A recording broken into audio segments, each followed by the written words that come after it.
Well,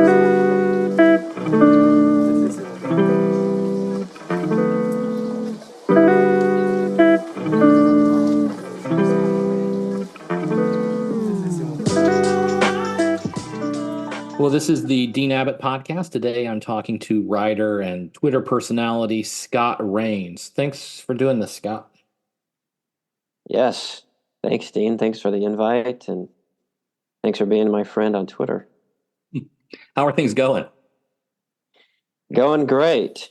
Yes. Summer months, I teach Spanish literature and Spanish language courses at the university level, and so summer months can be very relaxing, very nice. I've got 3 young kids, so it can also be very What do you loud and filled with crying.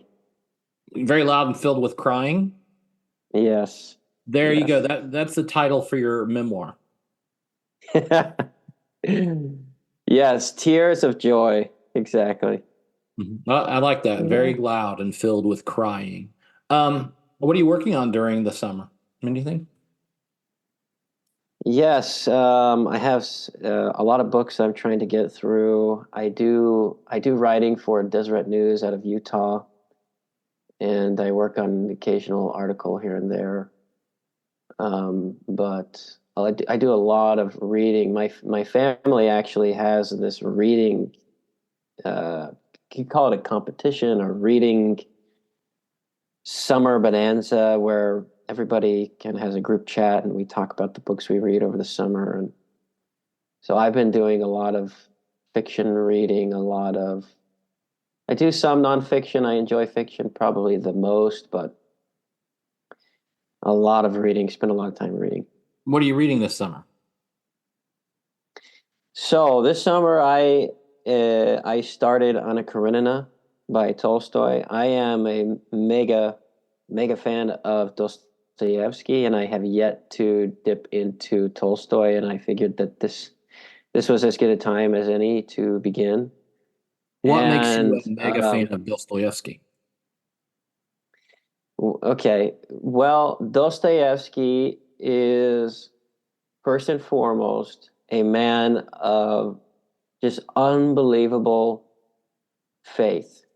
He has, you can tell he has this deep love for Christ that just permeates the things he writes, and it's infectious, and it's faith inspiring to read his stories and his novels.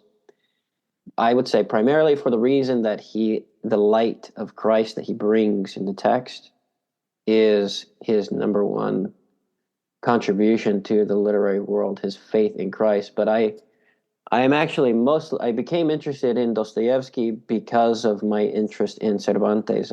I study Cervantes and Don Quixote, and Dostoevsky wrote a novel called The Idiot.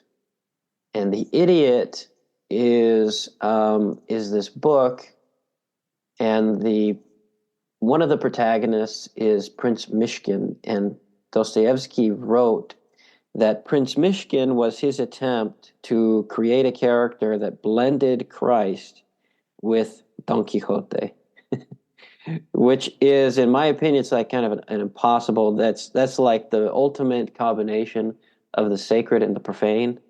Mm.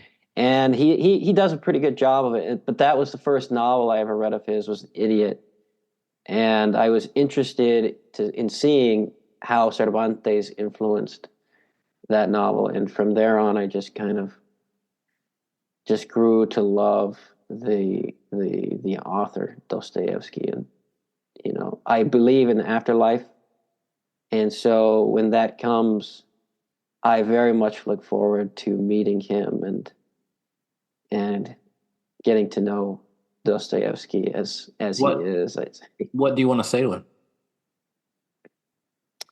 Oh, I don't know. That's a good question. I am much more of a listener. I like to just listen. And so I'd want to know about his writing process and what fiction is such an interesting, it's a fake story, right?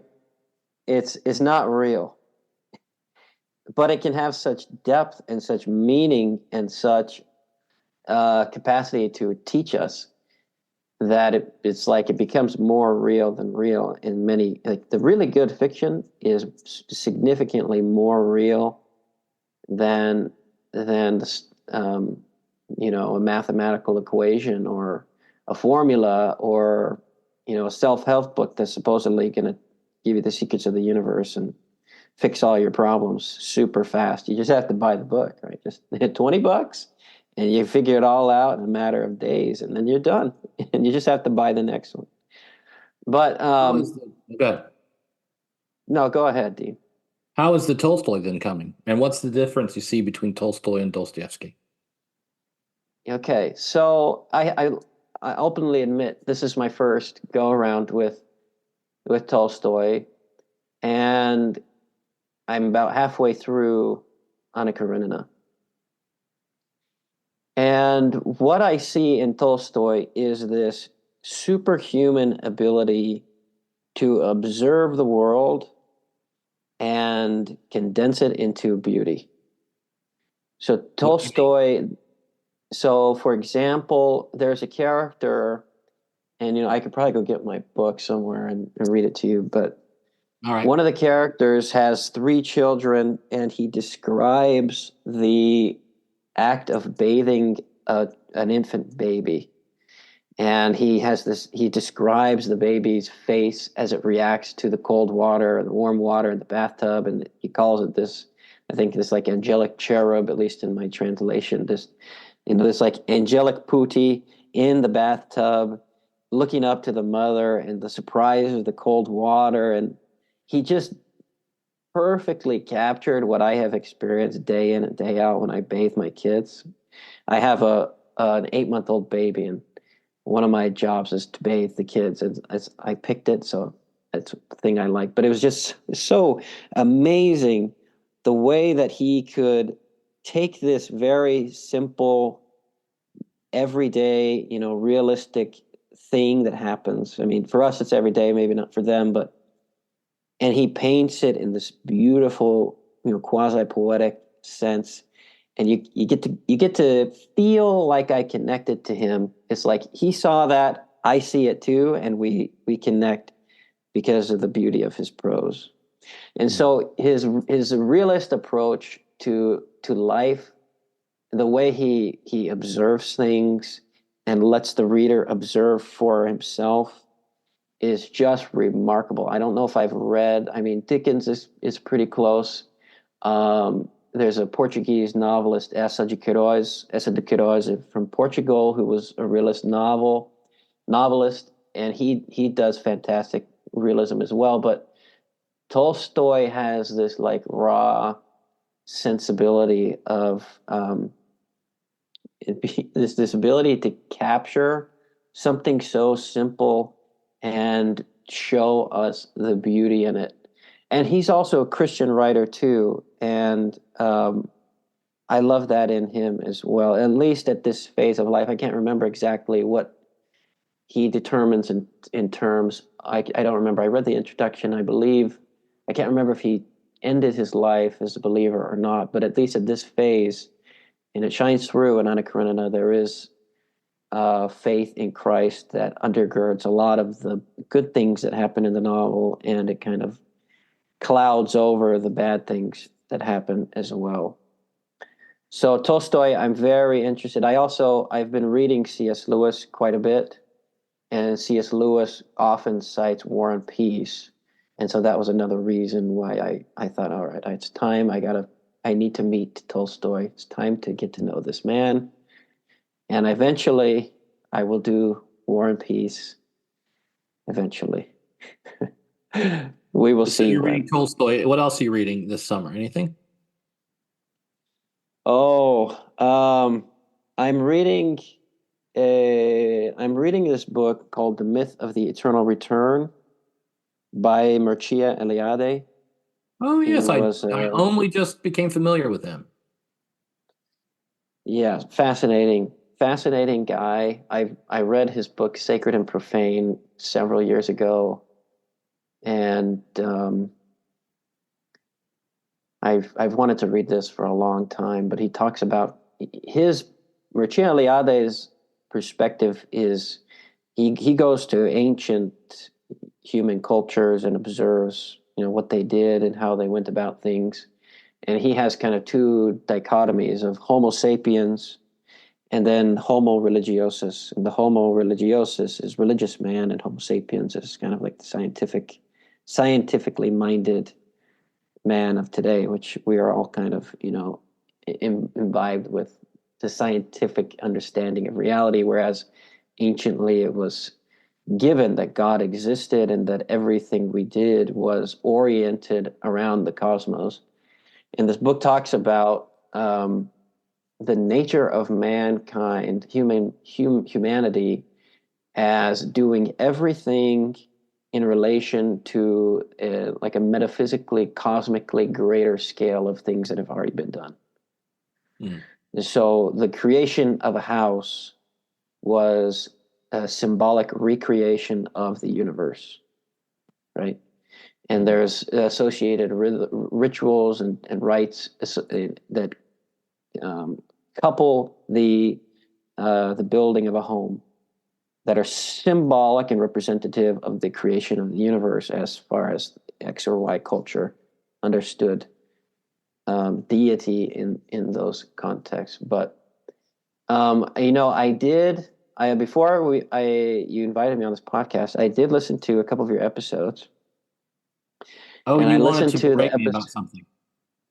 Yes, I do. I listened to your episode with I listened to your episode with Joy. I believe her last name is Clarkson.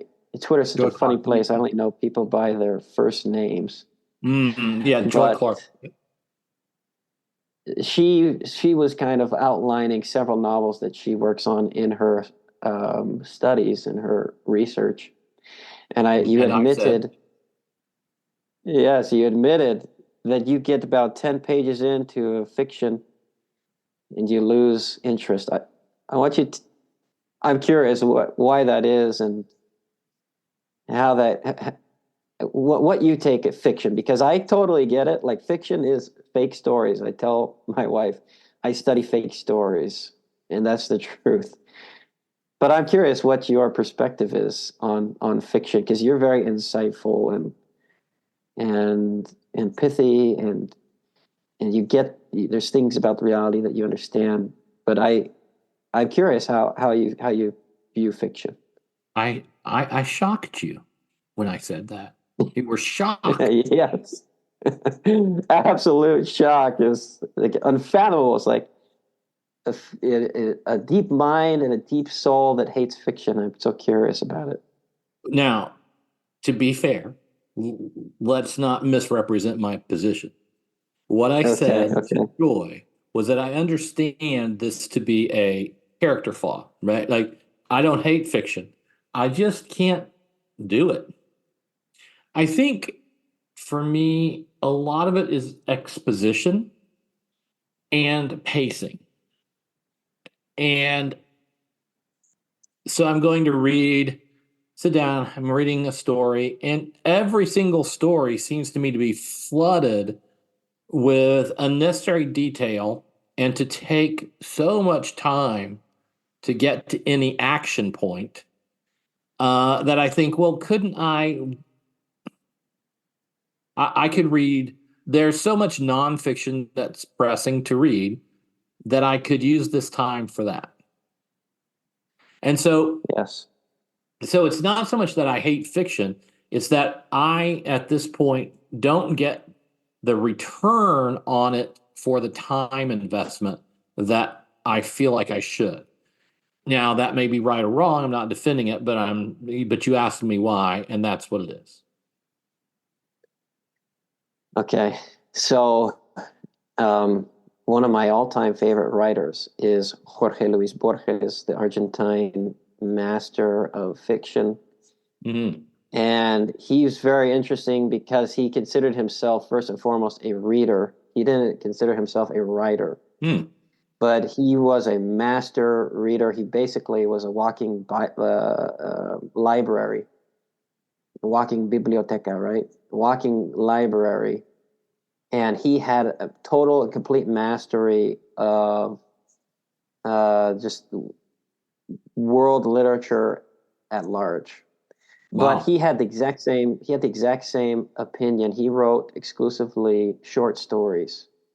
And his short stories typically are very, very short. Today we say short stories and they can dip into the realms of novellas, which, can be upwards of 10,000, 20,000 words. His short stories are like between 2,000, 2,500.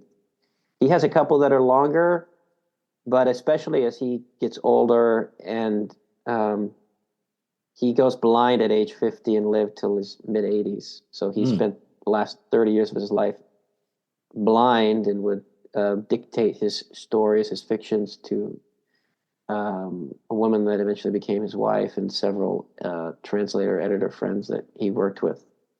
But he always says, novels they just there's too much in there.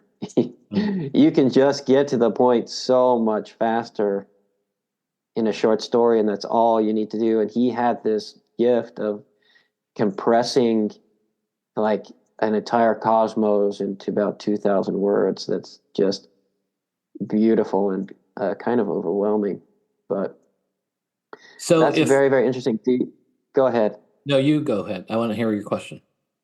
Do you have favorite fictions that you've ever read, or Favorite and fiction that I've ever read. what are some of the nonfiction books that take precedent, and what type of nonfiction do you kind of glean the most from? Well, I read a lot in the areas of kind of psychology and spiritual development, as you might imagine.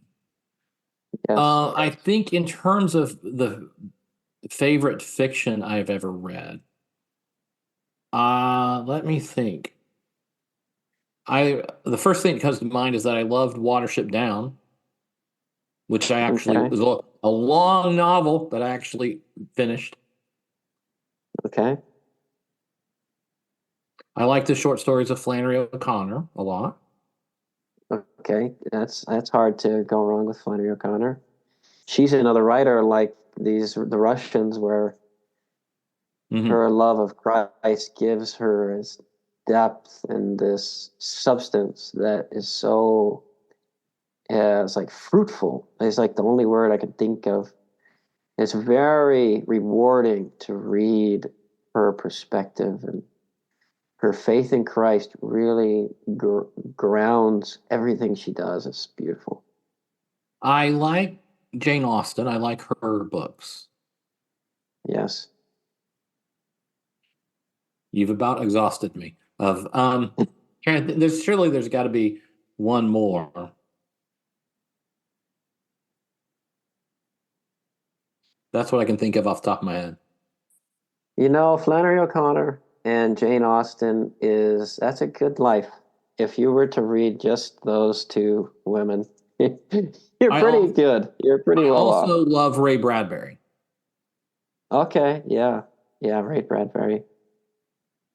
It's Yeah. interesting because I there is a lot of poetry that I love, which you would think would translate in a way to fiction, but it does not for me. Yeah, the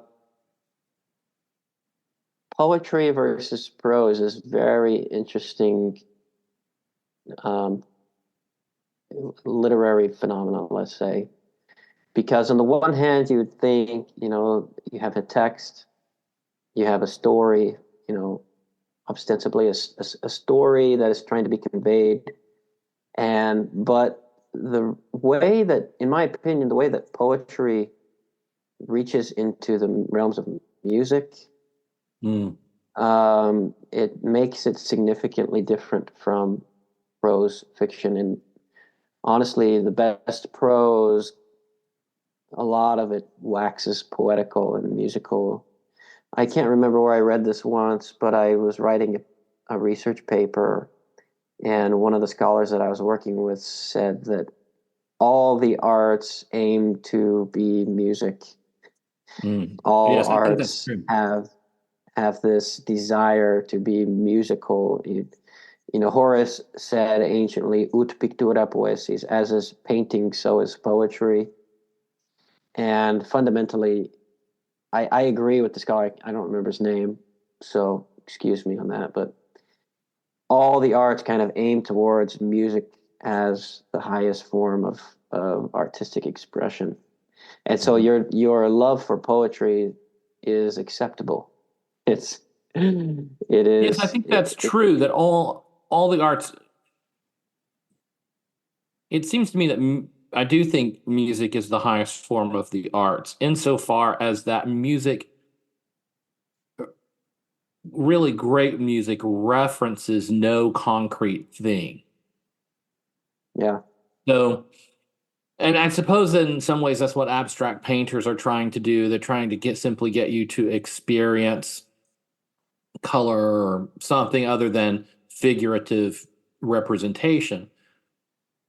I'm not saying it works. I'm just saying I think that's what they're trying to do. But I have often thought that music's level of abstraction, insofar as that it references no concrete thing and is a purely spiritual experience, it lifts itself above all the other arts as as as the highest. I mean, it seems to me that I guess you could say that music is to the arts what theology is to the humanities, in the sense that it is the sort of the highest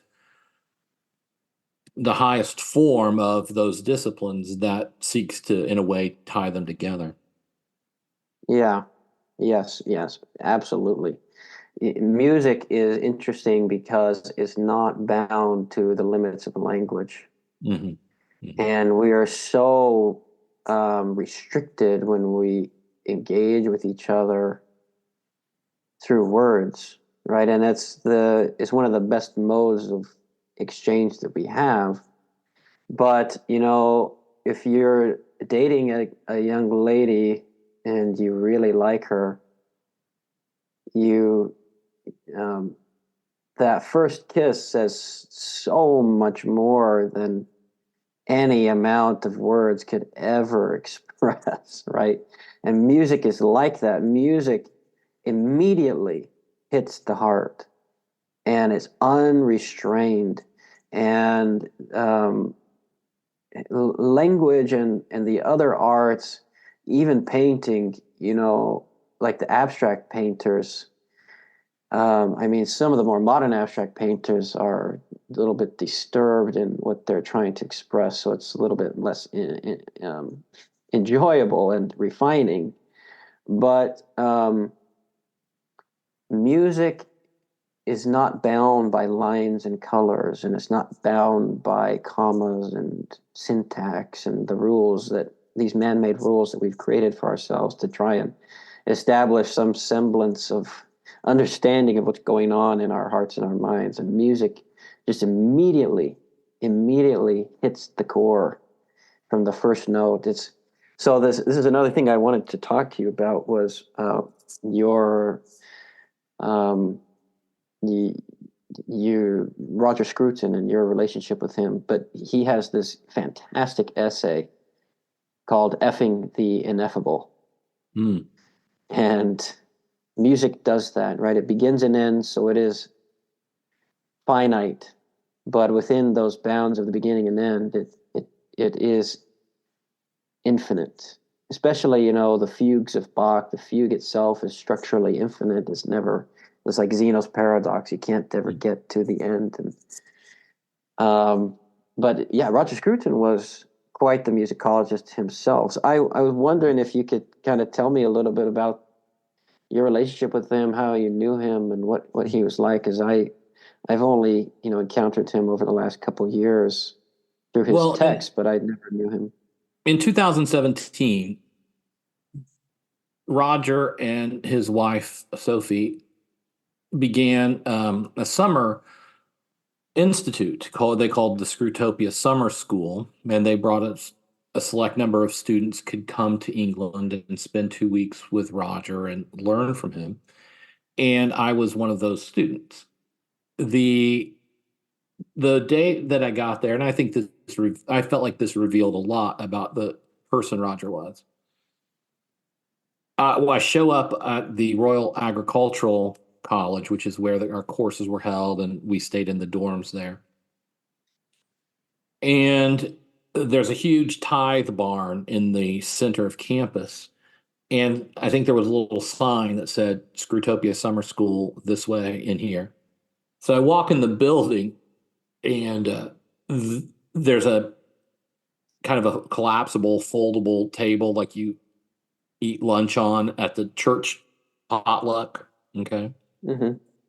And it's got a bunch of paraphernalia on it. It says Screwtopia Summer School. And this is where you register. And this is where you tell the person, hey, I'm here. I showed up. But the person working the table was Roger.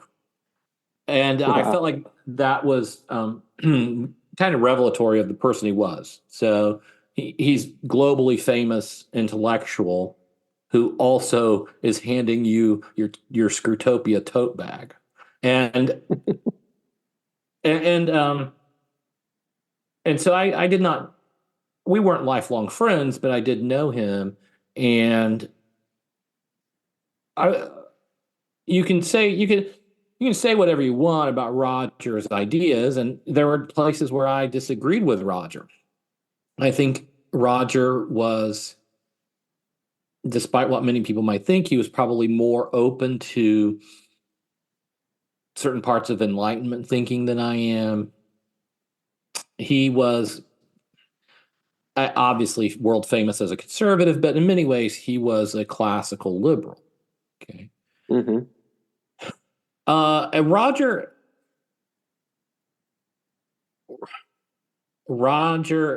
it seemed to me, always had a great deal of ambivalence about making theological claims. And so he would want to walk right up to the precipice, and he would want to say something like,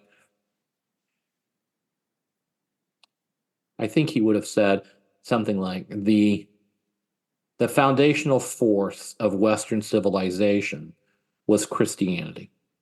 Okay. I think that's very Mm-hmm. much in line with the kind of thing Roger would have said. What Roger would not quite say is Christianity is true. Right. And it seemed to me always that this was a shortcoming in his thinking, because if you're going to extol the value of Western culture and the force of Christianity and making all of it in creating the highest aspects of Western culture, how can you then also say all of these wonderful, beautiful things were produced by a system of thought that may in fact be false? And so that was just a place where I always felt like there was a step that I wanted Roger to take that he wouldn't take.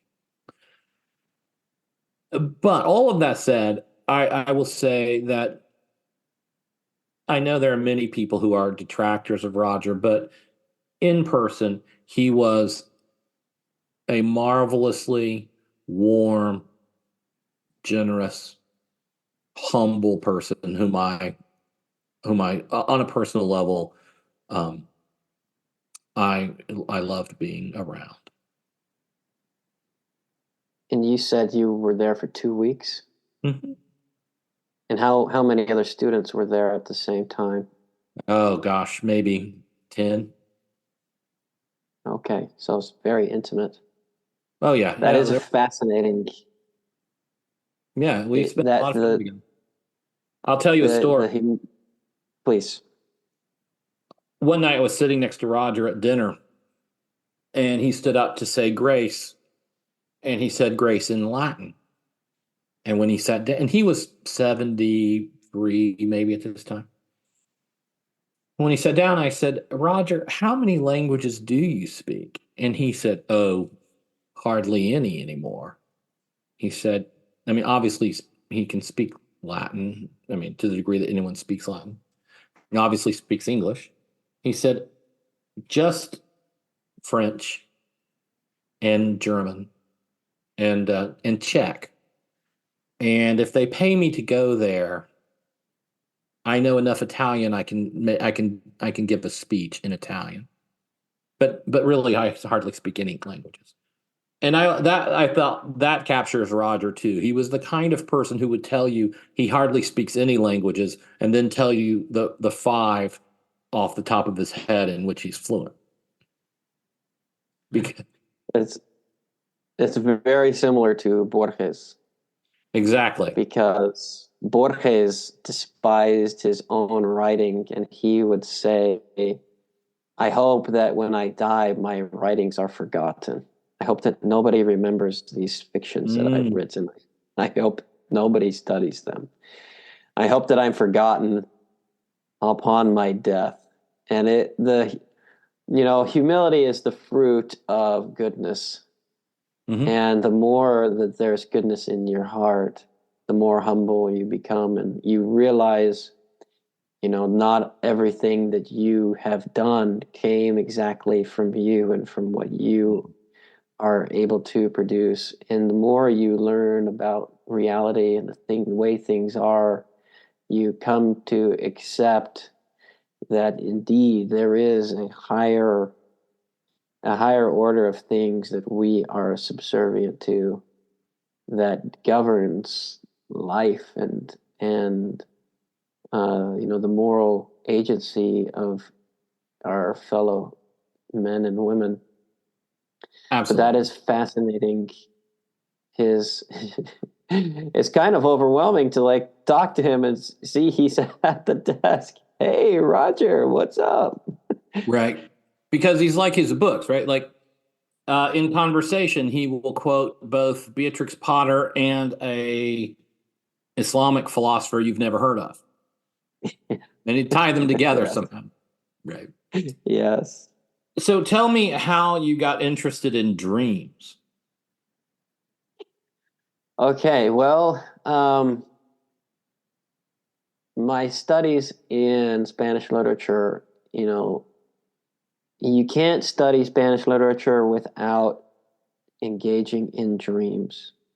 How come? And the idea of dreams and dreaming is fundamental to the 17th century Spain and the Baroque era, culturally and psychologically and economically, that existed in Spain, and that carries over basically from Cervantes and some of the great playwrights like Lope de Vega and Calderón de la Barca. Lope de Vega was contemporary of Shakespeare, Mm. and in the 1800s, he was much more widely studied among the German schools, the European schools. And then later on, Shakespeare kind of had a resurgence in the 1900s. Gratefully so. Um, he was one of Borges's favorite writers, Shakespeare was. But specifically, Borges as a writer in the 1900s, 20th century, he was obsessed with the idea of dreams, and Borges is one of my favorite writers. And dreams are like these, it's like a fiction that you experience every night, or, I mean, depending on how often a person dreams. I don't dream that frequently, but my wife has these vivid dreams every night, and she'll tell me about them sometimes, and it's just remarkable. It's this thing that we don't know, and you have psychologists, Freud and Lacan and all these psychoanalysts that try to say that they think they know what dreams are, and I just don't know if anybody can exactly say what a dream is. And I am so fascinated by what they are and what they do. I don't know. What do you think a dream is? You're the guest. What do you think a dream is? You can I answer my question. like that. There we go. I like that. A dream. I don't know. So, if we go back to fiction for a second, I was thinking about why a person might not like fiction. And it makes sense to me. I completely understand the position. But in my opinion, if we were to talk about the greatest fiction writer of all time, I would say that the parables of Christ are probably number one. And it's so fascinating to me that Christ himself, when he taught in parables. And some of his disciples understood it, but often they didn't. And he would always teach a parable, and then sometimes he would explain the meaning of the parable. And it's this symbolic language that enabled his teaching to reach the brightest of intellect and the least studied of illiterate, humble followers that loved him. And he'd say something like, "The kingdom of God is like unto a goodly pearl, which a pearl of great price, and a man having all that he has sells this all that he hath to obtain it." And it's like two lines, and he explains his entire kingdom in this story. And so a lot of times I think, I have plenty of dreams that are maybe recyclings of my day and recyclings of things that are on my mind or on my heart. But I also have dreams that are of like a holier or higher nature that speak to me. And I've asked myself sometimes, because I've had conversations with people in my dreams, and I've wondered, what have I said to people in their dreams before? Someone that has a dream about me and I say something to them, what have I said? Is that a projection of me from them? Is there some element of me that's actually in the dream of this person? I don't know. It's a fascinating idea. I'm actually writing a book about dreams. It's a novel. And the Bible is replete with dreams, right? Mm-hmm. Joseph has these visions that guide him to accept Mary as his impregnated woman, the mother of God. And the dream communicates to him sufficiently that this is a good thing. This is a holy thing. This is a righteous thing. And you have been entrusted with this. And it was only in a dream that he was able to receive that. And you have Joseph very of important. Egypt that... Go ahead. Yeah, why? Well, in order to say why, I got to say what I think a dream is. Yes, there we go. Okay. Sure. You have dreams that are rehashing of your day or whatever, right? Mm-hmm. But I think as a human person that generally we function on a very small fraction of what we are. And that small fraction we can call for now our daytime self. Let's call the rest of it our nighttime self. And some people have a bigger daytime self than others, right? Some people are much more aware of what is happening in their spirit, in their soul, in their minds, and their emotions than other people. So some people, I suppose now that I'm saying this and discovering what I think on the fly, I think I would say the only person who never had a nighttime self was Jesus, because he had total command of all that he is. But if you're not Jesus, you have a nighttime self. And typically this is called the unconscious or something like that in contemporary psychology. And so when we are asleep, obviously we are we are totally given over to our nighttime self. And so even if you dream about your mundane day-to-day activities, you are taking from your daytime life and you're processing that in the nighttime self in some way. When we are dreaming, we are obviously much more open and vulnerable, both physically and psychologically, to all sorts of inputs. And so if the angel comes in a dream, it's very important to note too that the gospel says that Joseph had basically learned that Mary was pregnant, and because he was a good man, he had decided to put her away quietly. Now, he could have publicly humiliated her, subjected her to probably some kind of legal punishment, ruined her family, whatever. But because he was good, he decided he wasn't going to do any of that. He was going to put her away quietly. He's still going to take responsibility for her, even though he thought she had betrayed him. And so what we see is Joseph has in some way jumped to the worst possible conclusion. I'm sure he's heartbroken, he's angry, he's defensive.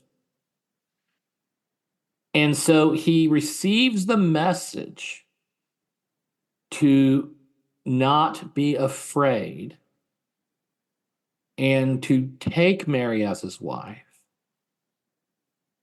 He receives that in his nighttime self, because in his daytime self, perhaps, I'm speculating, of course, but perhaps it was simply because he's too angry, defensive, humiliated, hurt, surprised, shocked, disappointed to accept that during the day. And that that sort of daytime self, in his conscious mind, is too dominated by his own kind of rigid understandings of reality, by his own ego, by his own desires and assumptions, to be open to a message that is entirely counter to his own instincts and everything in his culture. And so it is not irrelevant that he receives these things at night or in a dream or whatever. That's my spitball on it. That's a very interesting. You talk about him having a reaction to her being pregnant. So like in his daytime self, what other reaction is he supposed to have? That's the only implication of her being pregnant is that she was unfaithful. And that's the reality that he's limited to, the scientific reality of the daytime self. But the deeper metaphysical reality that actually happened, that he wasn't able to, cognitively process, is only communicable in a spiritual realm, in his nighttime self. That's a fascinating. And part of the moral of the story is that you should at least wonder in your own life if maybe something's going on that you're unaware of. Yes. Right? Yes. Because even Saint Joseph, in all of his goodness, didn't wonder. Yeah. That's the natural, it's the only explanation as far as we know in this, the flesh and blood body, but it is so limited in terms of how things actually are. And dreaming is so bizarre because it's this symbol of death. I read Matthew Walker's book, Why We Sleep. And as I read that book a couple of years ago, and it was the first time that I realized how similar a sleeping person is to a dead person. And, I go back to my own children. When they fall asleep, my son is like my wife. He can fall asleep anywhere at any time. It's incredible. He can just magically fall asleep sitting up. But after I read that book, and I guess, I experienced that a little bit with the newborn. You worry that the baby's breathing and you can't Mm-hmm. tell because it's so still. But sleeping is this daily ritual of enacting the inevitability of our own deaths. And when you wake up, you awaken into your dream life, right? And you dream. It's like the afterlife in many ways, both literally, I think, as well as symbolically. It's this preparatory daily act where every day we lie down, we bury ourselves in our beds, and then we rise and are resurrected in the morning with the rising of the sun. This cyclical, rhythmic reality that we are enacting every single day. And it's just so fascinating to me that we sleep and we can receive communications and we can receive. I don't know. There's always the story told of the chemist who worked out the problem of one of his scientific. I'm gonna have to memorize the name of this guy, but he worked out one of the problems of his laboratory in his dream, and he woke up and it was solved. He remembered from his dream that he figured it out in his dream, and it was revealed to him in his dream. And I think we And can conclude. yeah, go ahead. I think we can conclude that even when we sleep, part of us does not sleep. Yes. Mm-hmm. Yes. And it brings absolutely. to mind to me, of course, the psalm that says, "Even the darkness is light to him," and he comes to us in that, in what to us is darkness, but to him is not. Simply thinking Yes. again about Joseph. Well, thank you very much, Scott. Maybe we should leave it there on that note. Thanks for this great discussion. Thank you, Dean. Thank you Are so you much again. online Thanks anywhere for but Twitter? I'm sorry, I spoke over you. What were you saying? no. I was just saying thanks. I have a Substack page. You can find it on my Twitter profile. Okay, so it's And just Scott Rains on Twitter. Yep, that's right. All right. Thank you very much. Maybe you can come back sometime. Yeah, I'd love to. This is great. Right. I'll tell you Thanks, about my Scott. dreams in the future. Thanks, Scott.